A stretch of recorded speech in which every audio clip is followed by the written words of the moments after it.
una sustancia que está compuesta por 2 átomos de hidrógeno y 1 de oxígeno, ¿sí? En realidad es una sustancia que se descubrió en 1782 por Henry Cavendish, ¿sí? Antes de eso se pensaba que el agua era una sola sustancia como tal. Él descubrió que eran 2 átomos de hidrógeno y 1 átomo de oxígeno. ¿Qué es lo importante del agua? Primero, que es inolora. Segundo, que es insabora. Y tercero, que es incolora. Ahora, esto es solo el agua como H2O, o sea, agua destilada. Y esto es importante porque la gente puede pensar que el agua huele, que el agua le sabe, que el agua la ve rara, que el agua yo no sé qué, pero es que porque creen que el agua siempre tiene que ser inolora, insabora, inolora, y eso no es cierto. Estas características solo las tiene el agua destilada. El agua empieza a tomar características de la naturaleza, sobre todo de los sólidos que hay en la naturaleza. Y es donde empieza a tomar las características. Como una bolsa de té que yo le meto al agua, ella le empieza a imprimir ciertas cosas al mismo agua. Entonces, ¿qué características son esas? Es lo que yo le llamo los parámetros, que es lo que mide el gobierno y lo que vamos a ver más adelante. Lo otro importante del agua es que el agua cubre el 70% de la superficie terrestre. Ahora, ojo con esto. El 70% de la superficie. A veces la gente cree que el 70% de la tierra está compuesta de agua y eso no es cierto. Cuando decimos de la superficie, si esta es la tierra, el 70% de su superficie es la que está cubierta de agua.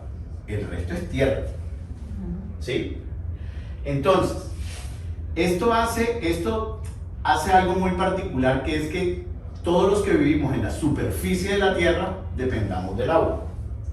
Y el agua tiene unas características muy interesantes que son, por ejemplo, una que es muy particular, que es la densidad. El agua es la única sustancia que existe en el mundo que cuando se enfría disminuye su densidad. Eso no pasa con nada más. Entonces, el agua está en 3 estados que recordábamos del colegio. Está en líquido, está en sólido y está en gas. Que estas son las nubes, esto es el hielo y esto es el agua como tal que está en los ríos. Si ustedes caen en cuenta, si yo tengo un lago y es líquido y el agua se congela, como tiene menos densidad, la densidad del agua congelada es menor que la densidad del agua líquida. ¿Eso qué hace?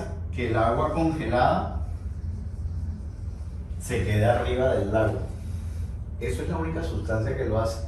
Y fíjate lo curioso que hace, que protege a toda la vida que hay aquí, le crea una capa protectora que hace que lo que pase por acá no la afecte.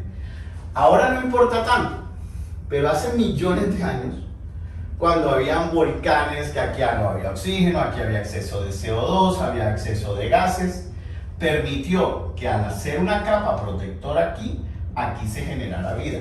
Si eso no hubiera sido así, hubiera pasado esto. Llega el agua y si hubiera tenido mayor densidad, se pega al fondo del mar y sella el fondo del mar, que es donde nació la vida. O sea, no hubiera podido haber vida sin esta característica del agua. Eso es fundamental y por eso es que todos nosotros estamos acá.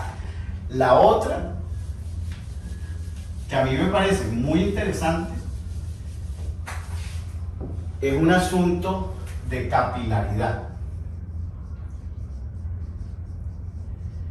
Eso hace que este hidrógeno y este oxígeno, como es positivo, este es positivo, llega y hace un puente con el siguiente. Y esto crea entre estas dos una cosa que se llama tensión superficial. Por eso es que a veces hay como mosquitos y hay una serie de insectos que pueden caminar sobre el agua. O que uno pone una hoja y la hoja queda ahí como flotando. ¿Y por qué eso es importante? Porque la capilaridad hace que si este es un árbol y tiene sus raíces y aquí hay agua, esa agua empieza a subir por capilaridad y llega hasta las hojas sin necesidad de bombas. Eso solo se puede hacer por esta característica de capilaridad que tiene el agua. Sin eso no habría vida. La otra es la solubilidad. El agua es el solvente universal. Si uno tira azúcar en el agua, se disuelve. Si uno tira sal, se disuelve. Si uno tiene una cantidad de cosas, se disuelve. Y eso tiene algo particular. Eso de que se disuelve, en realidad se llama hidrólisis. Y es lo que hace posible la vida. Si yo tiro una molécula orgánica, carbono, hidrógeno, oxígeno, nitrógeno, azufre, en cualquier composición, si yo tiro esto, después de un rato esto se vuelve esto y esto. Y si al mismo tiempo tiro, por ejemplo, esto, se convierte cuando lo tiro en el agua en esto y esto. Y después de un tiempo, esto se recombina. Esto se puede mezclar con esto y esto se puede mezclar con esto. Y forman complejos completamente distintos a los que había antes. ¿Qué hace eso? Que cuando yo como una proteína, se me convierta en otra proteína. Cuando como un carbohidrato, se me convierte en otro carbohidrato. El azúcar se me convierte. Esto hace posible el metabolismo. Esto hace posible la oxigenación. Esto hace posible que en realidad podemos comer. Esto hace posible la regeneración. Esto hace posible todo. Sin el agua no podríamos tener esto. Sin el agua ni siquiera hubiera lo más importante, que es evolución. Porque a través de millones y millones de años se mezclan unos compuestos que se empiezan a disociar y generan otros compuestos completamente nuevos. Sin el agua eso no sería posible jamás. Entonces, por eso es, por todo esto que les estaba diciendo, por la capilaridad, por la hidrólisis, por el hecho de que es solvente y por la densidad, por estas cosas, es que el agua es vital para la vida. ¿Qué pasa cuando uno se muere de sed? Si uno no toma agua, la sangre se le empieza a poner cada vez más viscosa. Si uno ha tomado gaseosa o agua, cuando uno toma del fritillo, de la pajilla, uno toma y toma bien porque el agua está líquido. Pero cuando una malteada se empieza a poner más viscosa, ya uno no puede. Esto mismo es lo que pasa cuando uno muere de sed. La sangre se empieza a poner cada vez más densa. Uno necesita agua para que el agua cada vez se ponga un poquito más, como dicen en Costa Rica, ralita. Que se ponga menos viscosa y pueda fluir. Cuando uno se muere de sed, se muere porque la sangre literalmente está tan viscosa que a uno ya no le llega oxígeno y ya el organismo lo puede comer. Y dicen que la muerte es horrible. Entonces, por esto es que necesitamos agua. ¿Sí?